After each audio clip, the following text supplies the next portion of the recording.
Howdy folks, Tex Grebner here with Tex Grebner Outdoors. I hope you guys are ready for your Tex Grebner Outdoors Saturday morning cartoon awesomeness because it's Illinois Archery season 2019, week number 4.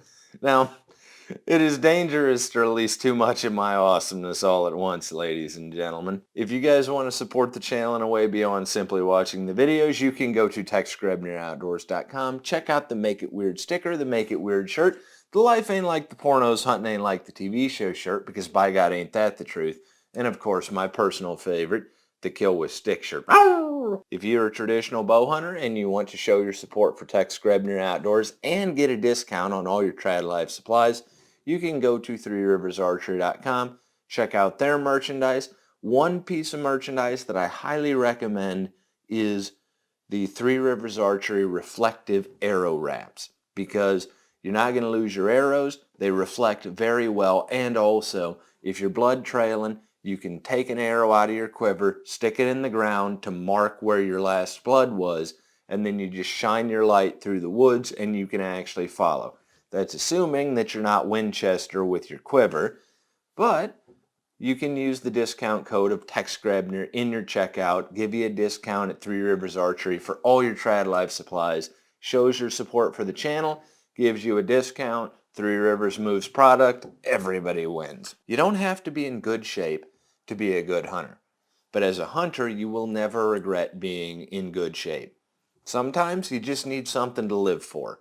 So I strongly recommend that you check out the Train to Hunt Challenge, become involved in the Train to Hunt National Championship Tournament, and I hope to see you guys at a Train to Hunt Challenge or National one of these years. I really would love to see more traditional bow hunters involved in Train to Hunt, because you don't have to be in good shape to be a good hunter.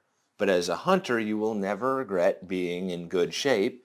And so if you're starting a fitness journey or you need motivation to continue your fitness journey, please check out traintohunt.com. Now, as I said, it is dangerous to release too much of my awesomeness all at once, ladies and gentlemen. Did I break the whitetail curse? Did I kill with sticks? Well, you're just going to have to wait and find out. Well, beautiful Sunday night. Heading in. Gonna see if my tree stand's still here or see if somebody is sitting in it. I don't know how many people are hunters and how many people are hikers, and probably gonna curse myself for coming down to the public land because they're probably tap dancing under my stand on the pasture. So I'm always talking about reading sign. Deer tracks here, and you can see the organic trail that's been made here. You can see where it snakes on through there, where the vegetation's been crushed down. Now, I'm very partial to my 75-pound Martin Hunter. It was given to me by the Martin family back in the day because it came out at 75 pounds and they couldn't actually sell it to anybody because nobody wanted it. So they gave it to me, which is how I learned how to shoot a heavy bow. Now, there's also the fact that the Martin Hunter, or the Howitt Hunter, rather, is what Mel Johnson killed his world record buck with down the road from where I'm hunting right now. So he killed his buck with a 70-pound Damon Howitt. And it's my opinion that for a production bow, as in a mass-produced bow, that the Martin Hunter and the Martin Mamba, or the Howitt Hunter and Howitt Mamba, were both the top, finest mass-produced recurves that were ever made. Of course, Martin as a company is basically in a downward spiral. Nothing I can do about that. However, in the interest of making it weird, I kind of got my pride challenged by Big Jim's Bow Company on Instagram. So it's dangerous to release too much of my awesomeness all at once. And so I decided, it doesn't matter what you take in the woods if nothing ever shows up. So I shoot my 100-pound mountain monarch, or as I call it, the mountain monster, as good as I shoot any other bow. And it's not like I've got to shoot a fantastic group on a real live deer. It only has to work once. So I figured, what the hell? I might as well start hunting whitetail with a 1100 grain grizzly stick arrow and a 100-pound recurve. Now, in the interest of being full honest and candid, I shoot a 27-inch draw, and so it's 93 pounds of draw weight at my draw length. Because the further away from brace height that you get, it's like stacking weights on a barbell, and almost nobody actually shoots a full 28-inch draw, which is what is marked for how the weight is actually calibrated on the bow. Of course, I went out to the public land, and it was actually just an absolutely beautiful night to be in the woods, other than the mosquitoes, as I was sitting there living the plaid life.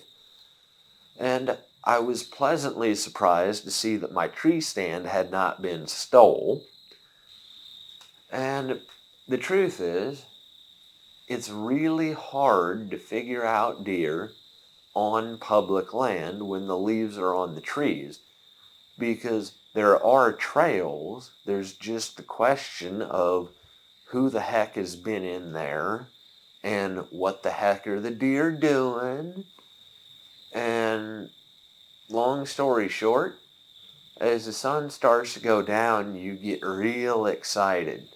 Well, I'm having a post-workout chew, and I will never advocate that tobacco is any good for you.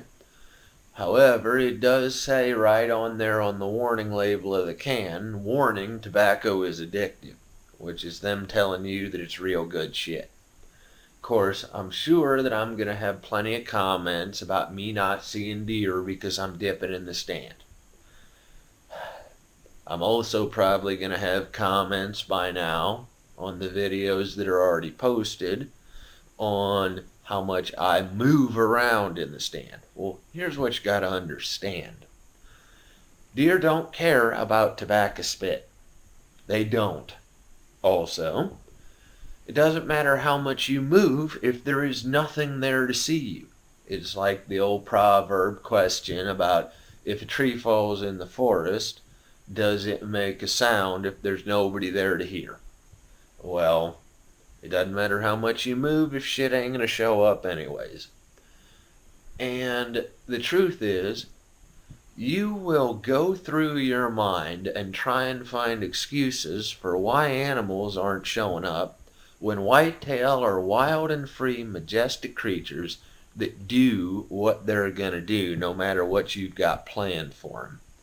So, half the shit that you've heard or come up with as to why I might not be successful, the truth of that is that half that shit is come up with as excuses to get you to spend your hard-earned money in the outdoor industry to sell you damn product. So, I've got my workout in for the day. I got to go out by headlamp because there isn't enough daylight in the day anymore to actually have time to practice with the mountain monster. And I admit, we're going to make it weird. I don't know how well it will go when I actually have to put on my winter gloves to shoot that bow, but I shoot a 75 or 100-pound recurve just as good as most guys shoot a 50-pound recurve. So then I've got to do last week's episode intro and closing, and then I've got to edit today's film, and I'll probably get to bed about 2:30 because I get 10 pounds of shit into a 5-pound bag, and I'm just a shining ball of positivity, let me just tell you. Oh boy, all kinds of fun.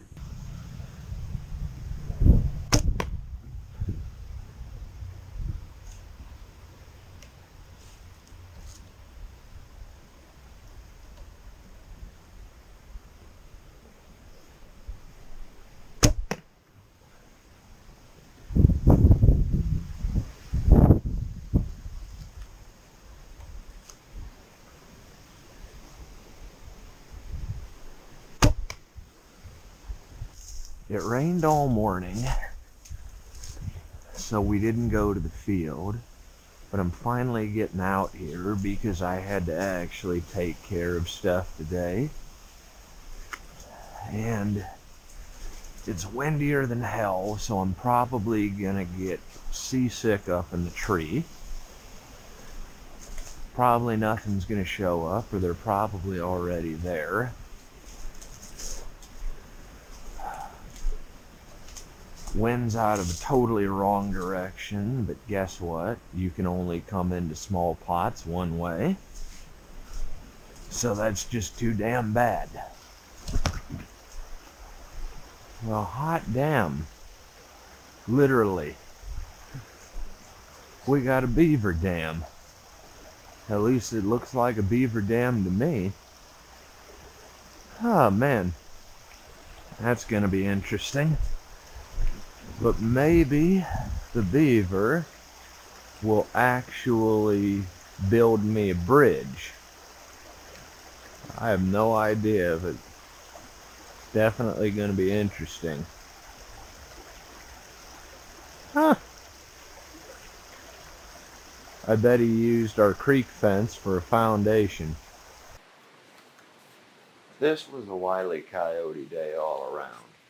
Gale force wind, and I'm set up on a tree that is no bigger around than a good-sized corner fence post. Now, if you've ever made fence, you know about the size of a corner post that you put the brace on when you're tensioning the wire.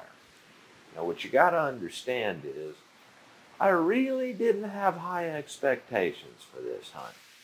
But then again, you never really know. And from an endurance standpoint, I pride myself on going out and sitting in a tree or sitting on the ground or just plain going out when other people just plain won't. And so I was set up and enjoying the roller coaster ride of being tree sick as the tree swayed cartoonishly back and forth. And it was an absolute nightmare for my inner ear issues. And I'm also going to be honest with you. When it's windy, it's a nightmare of car sickness for me trying to edit these videos. Now, of course, I say it was a Wile E. Coyote day because I had actually had my arrow blow off of my rest. And I was just getting ready to go down and get it. My good arrow with my sharpest broadhead and my brightest glory knock. And then, out of nowhere, comes a button buck and a doe. And I get my GoPro on, I get my fluid camera on, and I get my hard camera on. Now what you gotta understand is the fact that last year I had an accident where I accidentally dropped a tree stand, Wile E. Coyote style, trampoline off of a rose bush and broke the viewfinder on my hard camera angle. The camera does work, but there's no way when it's up on the camera arm for me to actually know if it's actually functioning. So I screwed up, and right here you see me double tap the actual camera remote because I forgot that I'd turned on that camera to record. And so I've got a doe 30, 40 yards right now, and I lost track of the button buck. And I'm thinking to myself, this probably isn't going to work. But you never know, it might. And only after you make the decision that you have gone from observing an animal to hunting an animal do you get your heart rate going, like you're stamping on the gas of a car. Now this doe, for a solid 5 minutes, you can see her. I can see her. But there's enough foliage in the way that she can't see me. Even with the tree swaying, she can't see me. The problem is I can't snake an arrow through there to get to her. The camera has a different point of view than what I've actually got. And I don't really think this is going to work out, but I'm just waiting and trying not to get blown off the tree. All I needed to break the whitetail curse was for this doe to take one full step forward, and that would bring her out from behind the tree trunk so that I could come back to anchor, burn a hole through her vitals, and let my arrow go and validate my career. However, I realized that the button buck had moved out from behind me to around in front of me. So I swung my camera arm over and stood up on my platform to make sure that I could actually clear the limb. Drew back, hit my anchor, and made an absolutely perfect shot. At least it felt perfect at the time. It felt like a perfect shot, but I watched the arrow go right over his back. And then I had to do a speed reload because I was 99% sure I'd missed. But even if I'd hit him, I do have 2 tags, and the doe had just stepped into view.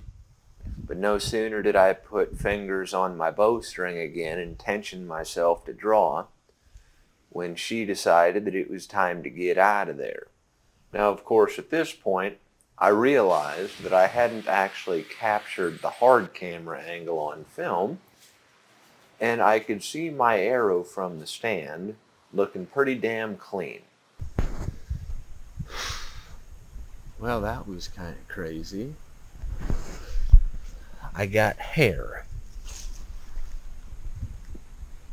Broadhead's clean other than the dirt.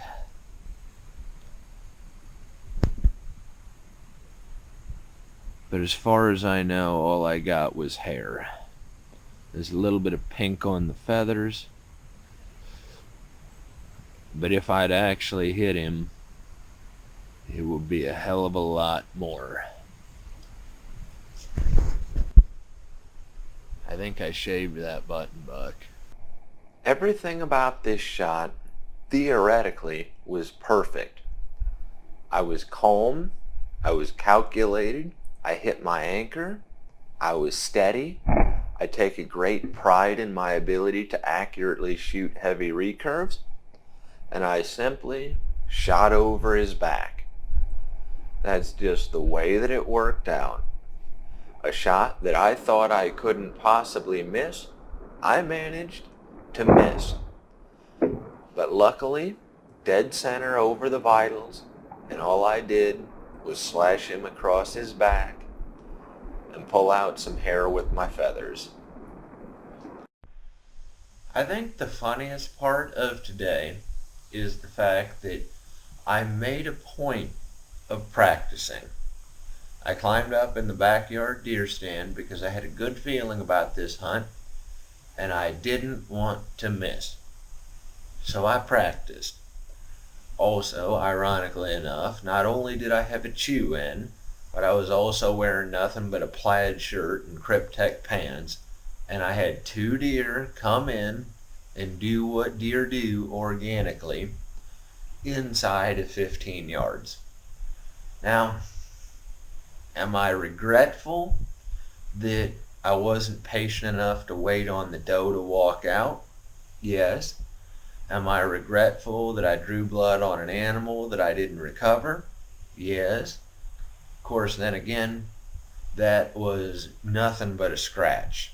And so I don't care what you think you're going to do when you got a deer in front of you with a recurve.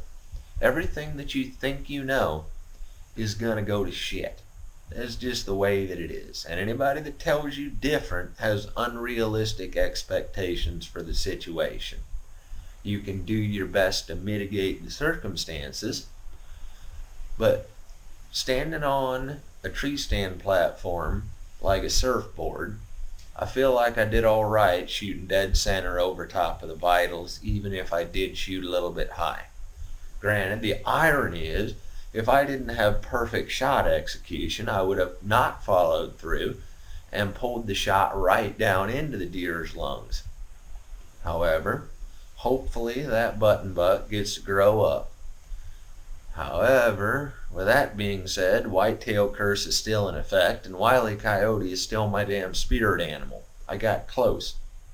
And that deer, that little button buck, gets to have a Tex Grebner story to tell around the campfire.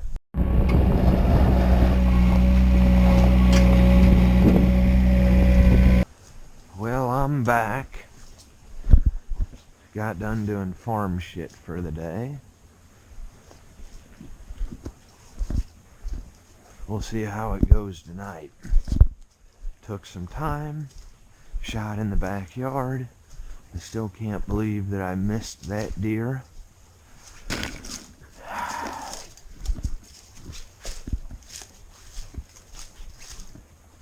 I don't really expect them to be back tonight, but who knows, they might be.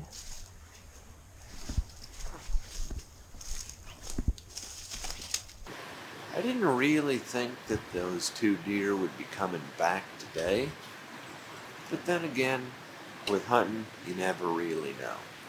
It was slightly calmer today than it was yesterday, so I wasn't having to worry about blowing off my stand.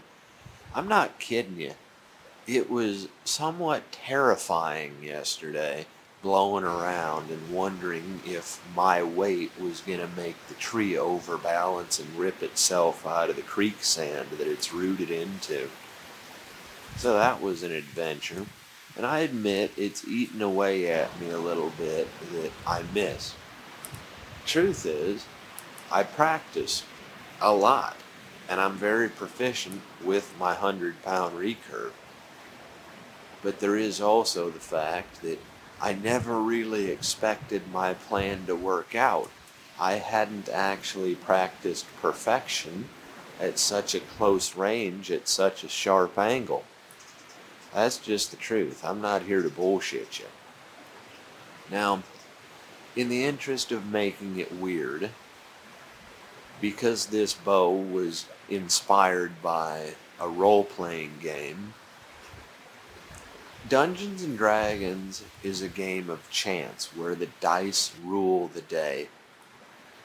So if you've ever played Dungeons and Dragons, the best way that I can explain my miss is that I had a handful of D20s and I threw for a critical hit and I rolled nothing but ones on all the dice. I suppose the highlight of today would have to be me actually being able to watch the beaver work on its dam. Fun fact, the only way that I can get my hard camera angle set because the viewfinder doesn't work is to put my fluid camera in the hard camera angle camera arm, push it back around the tree, and then make a pencil mark on the camera arm where it needs to line up with. Slide it back around, switch out the cameras, and turn on the remote setting on the hard camera and hope that nothing gets bumped when I push it back.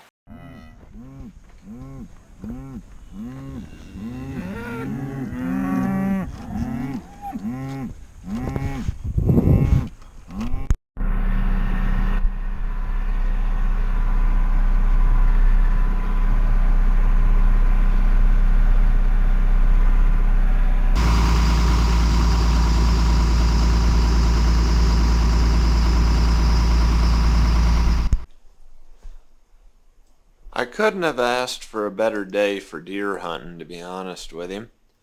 It was about 50 degrees, overcast, calm. People were in the fields. Deer should, in theory, be moving around.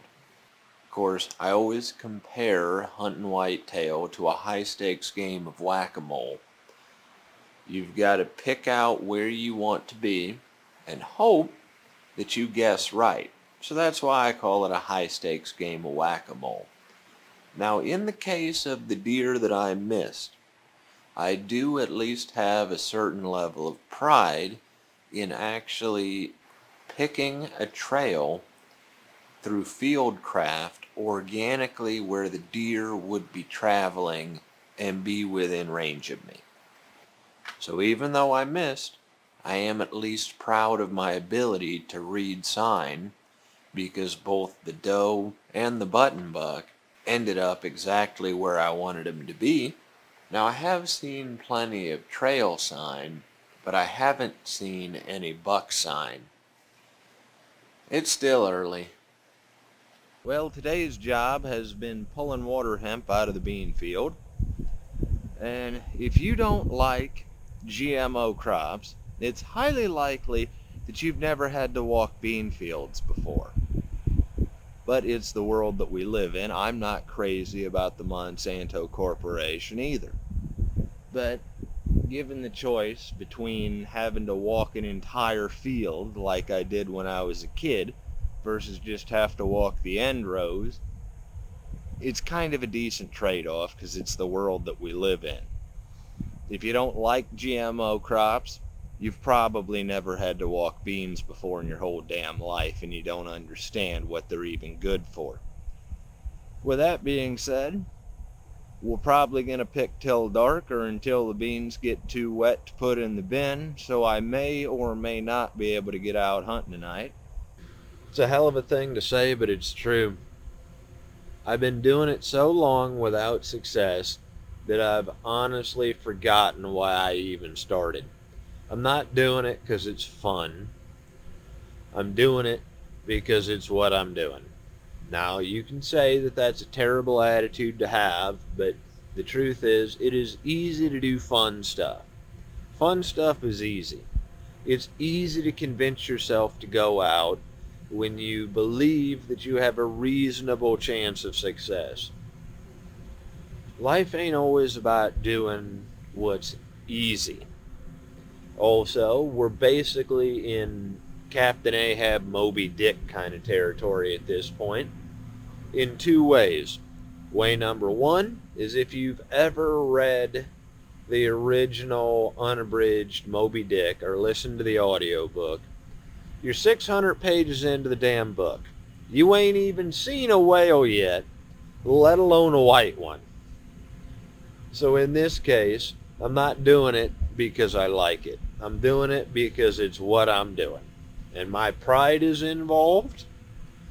And my tenacity is one of my only redeeming qualities. So you can tell me that I'm negative. You can tell me that I've got a terrible attitude. Truth is, you don't live my life. You're 600 pages into Moby Dick. You ain't seen a whale yet, let alone a white one. Moby Dick is kind of like Rob Roy when it comes to fine literature. They make much better movies, because if you've ever tried to actually read the original version, unabridged, of Rob Roy, it's equally as bad as Moby Dick. Oh well. Probably, I'm for sure not getting out tonight. But even though I'm probably not going to see shit, I kind of wish I was out there just for the sake of pride of being able to say, yup, I hunted such and such days out of the season. Because it's easy to go out when you know you're going to see something. That's easy. It is not easy to go out when you know that the exception to the rule is you seeing something, and that the exception to the rule is something coming into range. Well, whitetail curse still in effect. The slow descent into madness has officially begun. And of course, Wile E. Coyote is still my spirit animal. No kill with sticks. However, I don't want you to get confused. I love what I do. I have an overwhelming, consuming passion for whitetail hunting with a traditional bow. I'm also a masochist, and I'm sick, and I'm twisted, and I'm not truly happy unless I'm hating life.